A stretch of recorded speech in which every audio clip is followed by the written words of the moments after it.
আমাদের বাড়ির সকালটা শুরু হয় ঠিক এইভাবে।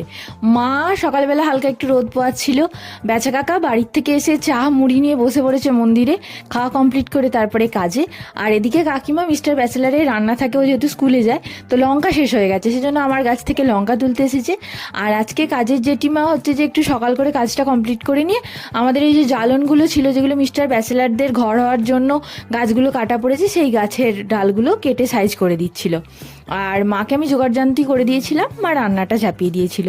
কিন্তু সব থেকে কষ্টকর যেটা আমার কাছে, সেটা হচ্ছে মানে নর্মালি অন্যবারে শীতকালে ঘুম থেকে উঠে বাথরুমে যাই, ফ্রেশ হয়ে এসে লেপের তলায় ঢুকে বসে বই নিয়ে বসে পড়ি।